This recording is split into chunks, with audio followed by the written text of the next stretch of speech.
Hey guys, welcome back to God, I was going to call this Scheme Me Up Body, but it's not Scheme Me Up Body. This is the horror podcast. This is Hellmouth Hotline. We're getting into another little review and chat about Buffy the Vampire Slayer Season 2 in this episode. So let's get into it.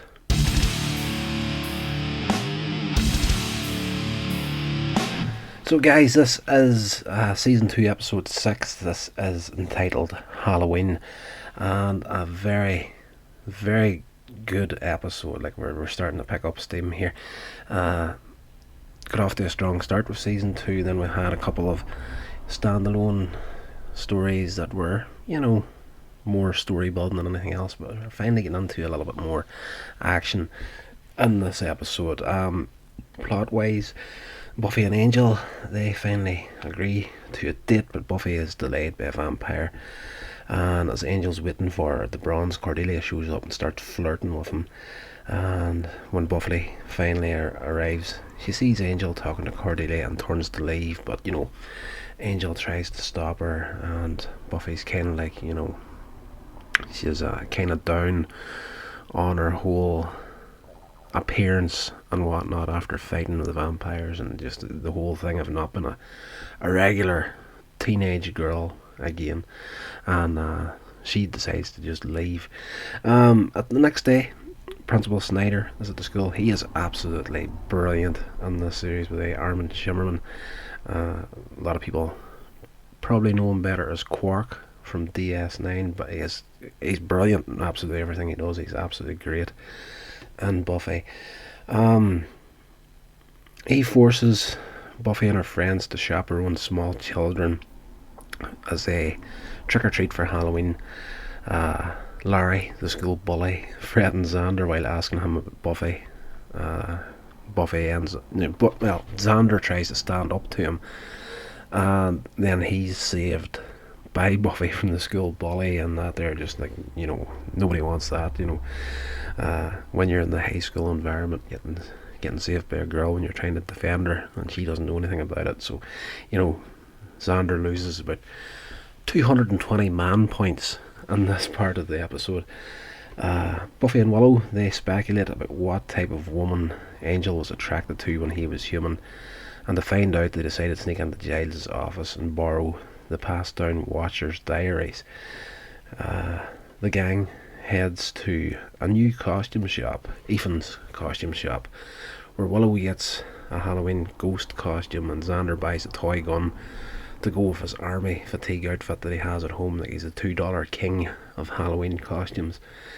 Buffy gets a beautiful pink 18th century gown, one that matches what she spied from Giles' Watcher files on Angel. She's trying to make herself more attractive to Angel by, masquerading as like the sort of girls that he would have been into as a human. Spike is reviewing a video of Buffy fighting. As I did say in a past episode, Spike isn't slow. Like, he's not gonna jump into a battle unless he's got the upper hand and things. And like, I did say that it's from the first episode you've seen him using this technique of standing back in the shadows while watching other vampires fighting Buffy to try and work out her moves. So he's doing that with a videotape that another vampire recorded. Or no, sorry, he recorded at the start of it. Sorry, the other vampire was fighting over. Half asleep when I was watching this episode back. Drusilla tells him that someone will make Buffy weak on Halloween night. She's got the gift of sight, more or less. Meanwhile, Ethan is chanting to a statue of Janice in the back room of his shop. This guy that owns the costume shop. Later that night, Ethan's spell takes effect, and everyone wearing a costume that was bought from the store turns into their respective persona. So Willow, she's wearing this ghost costume, but she was dressed up in like a hot girl outfit. Buffy was trying to talk her into, she's very self-conscious and doesn't want to, never tries to make herself look too sexy. So Buffy, earlier in the episode, was telling her that, you know, Halloween night is the night, and, you know, like, come as who you are not night. So, you know, dress up sexy and whatnot, and, you know, nobody's gonna, you know, it's a safe night to do it. But she gets dressed up in this sexy outfit, but then she puts a ghost costume over the top of it. So Willow ends up becoming a real ghost, able to walk through walls.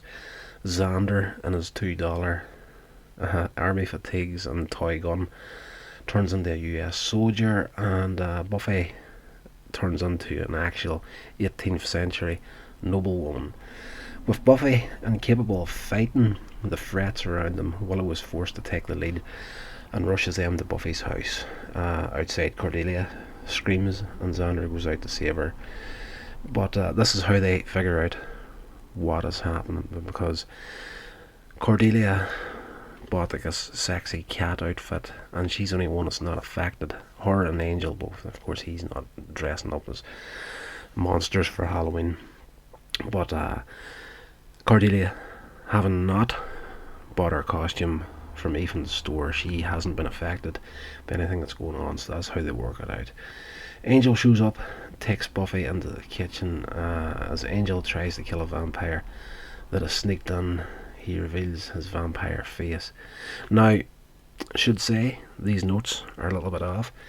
The vampire that he tries to kill in the kitchen of Buffy's house isn't a real vampire. As a kid that was dressed up as a vampire has been affected by this spell. So that's the only way that vampire could have gotten into Buffy's house, you know, without the invite.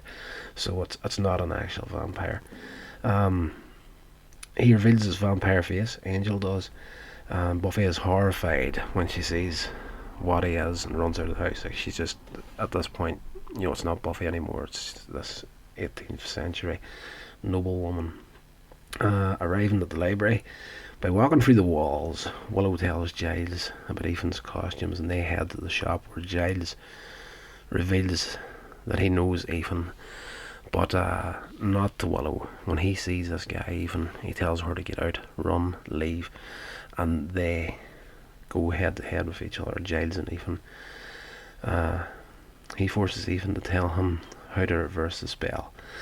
And now we get to see a darker side to Giles in this episode. There's a, you know, he's the watcher of the Slayer.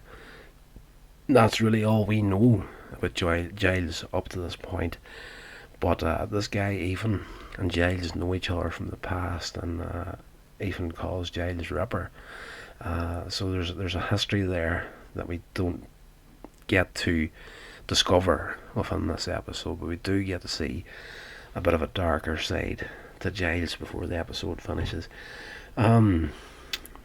Spike is now hunting for Buffy, who enters into an alleyway and meets Larry, who is now an actual real pirate.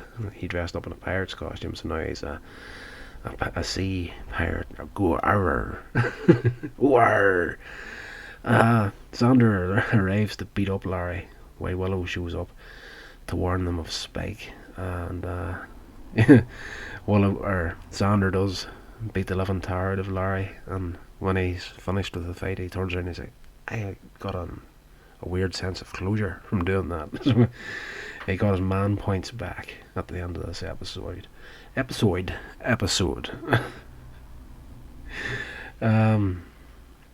The gang tries to barricade themselves into a warehouse, but Spike's gang breaks in. That's mainly, at this point, made up of what he thinks to be demons and whatnot, but they're actually kids that bought costumes from Ethan's store. Ethan reveals the secret to end the spell, and Giles smashes the statue, breaking the spell. Buffy recovers just in time to defeat Spike, and he flees because everybody that was there to back him up have now turned into children again. And at the end of the episode, Buffy admits to Angel that she was dressing to impress him, and he tells her that he hated those people back then. The women were dull, he wanted someone exciting. They kiss.